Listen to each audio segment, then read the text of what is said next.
Renungan pada hari ini diambil dari kitab Mazmur. Demikian firman Tuhan yang disampaikan di dalam Mazmur 73 ayat 8-10. Mereka menyindir dan mengatai-ngatai dengan jahatnya. Hal pemerasan dibicarakan mereka dengan tinggi hati. Mereka membuka mulut melawan langit dan lidah mereka membual di bumi. Sebab itu orang-orang berbalik kepada mereka, mendapatkan mereka seperti air yang berlimpah-limpah.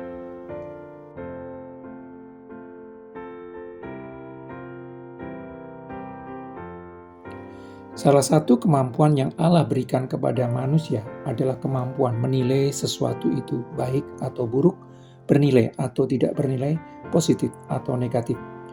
Penilaian tersebut akan membuat orang bereaksi atas apa yang dinilai. Reaksi atas penilaian itulah yang disebut sebagai kecenderungan hati. Kecenderungan hati itu disebut sebagai kehendak jika terkait dengan pengambilan keputusan. Jika orang menilai sesuatu itu baik, maka akan bergerak mendekatinya atau melakukannya.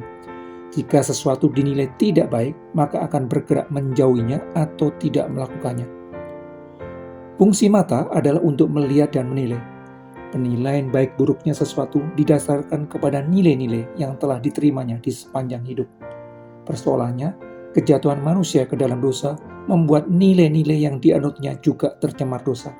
Sehingga penilaian baik buruknya dan benar salahnya sesuatu menjadi bias dan tidak sesuai dengan standar yang Allah tetapkan. Salah satu hal yang dianggap baik dan bernilai oleh banyak orang adalah kekayaan. Memiliki banyak harta benda dipandang sebagai sesuatu yang baik. Ketika orang melihat orang-orang yang secara sadar menentang dan menantang Allah, memiliki banyak harta benda dan menikmati kehidupan yang terlihat menyenangkan, mereka menilai itu sebagai sesuatu yang baik. Ketika orang melihat orang-orang yang sengaja mengabaikan Allah dan membuang rasa takut kepada Allah, semakin bertambah harta bendanya dan senang berkelanjutan, mereka ingin menirunya. Ketika orang melihat orang-orang yang menyukai kejahatan dengan melakukan pemerasan secara terbuka, semakin bertambah harta bendanya dan senang berkesinambungan, banyak orang mengidolakan mereka. Ketika orang-orang yang menentang Allah secara terang-terangan membanggakan pemerasan yang mereka lakukan karena meyakini bahwa kemakmuran mereka hasil usaha mereka sendiri, menjadi personifikasi dari bayangan hidup ideal yang dimiliki banyak orang. Karena itu banyak orang yang mendambakan kehidupan seperti para penentang Allah. Banyak orang mengikuti mereka, banyak orang meniru pola hidup mereka. Ketika orang benar membandingkan diri mereka dengan orang-orang yang terang-terangan menentang Allah, berdasarkan jumlah orang yang mengikuti, hanya akan menghasilkan rasa iri yang mengganggu. Rasa iri karena merasa sebagai orang yang dikucilkan dan dipinggirkan oleh banyak orang, membuat dirinya merasa sebagai orang yang tidak berarti. Rasa iri itu menyebabkan hatinya terasa pahit dan buah pinggangnya terasa tertusuk. Iri hati adalah emosi negatif dari seseorang yang ingin memiliki apa yang dimiliki orang lain, tetapi tidak dimilikinya. Iri hati timbul karena orang melihat apa yang dimiliki orang lain dan kemudian membandingkan dengan dirinya yang tidak memiliki apa yang orang lain miliki itu. Iri hati tersembunyi di kedalaman hati manusia.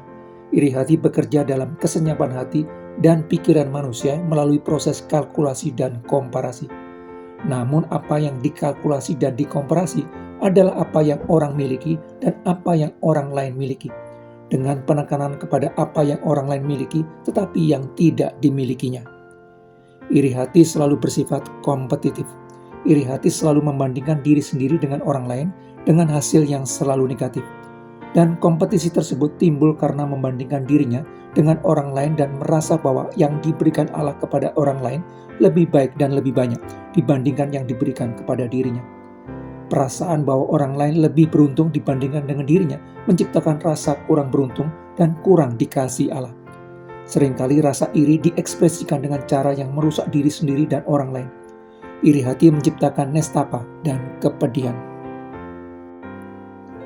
Banyaknya orang yang mengidolakan dan mengikuti orang fasik yang terang-terangan melakukan pemerasan untuk memperoleh penghasilan adalah sesuatu yang lumrah, karena lebarlah pintu dan luaslah jalan yang menuju kepada kebinasaan dan banyak orang yang melaluinya. Sedangkan orang benar yang terus belajar hidup selaras dengan kebenaran Tuhan malah dijauhi banyak orang, juga lumrah. Karena sesaklah pintu dan sempitlah jalan yang menuju kepada kehidupan dan sedikit orang yang mendapatinya. Banyak orang percaya lupa bahwa prinsip hidup yang seharusnya dipegangnya berbeda dengan prinsip dunia. Perubahan akal budi, termasuk perubahan cara melihat kehidupan, mutlak diperlukan sebagai panduan di dalam menjalani kehidupan yang baru. Perubahan nilai kehidupan, apa yang dinilai berharga dan tidak berharga, penting dan tidak penting, baik dan buruk, mutlak perlu digunakan orang percaya. Meneguhkan dan menguatkan hati untuk tidak membiasakan diri membandingkan diri kita dengan orang lain, khususnya berkaitan dengan banyaknya orang yang berada di kubu yang sama, akan menolong mengikis penyakit jiwa yang mengeringkan tulang ini. Memohon supaya Roh Kudus menolong untuk penata hati kita, supaya tetap kuat dan teguh, tetap berada di pintu yang sesak dan jalan yang sempit, dan sedikit orang yang mendapatinya akan membawa diri kita kepada kehidupan kekal bersama Allah.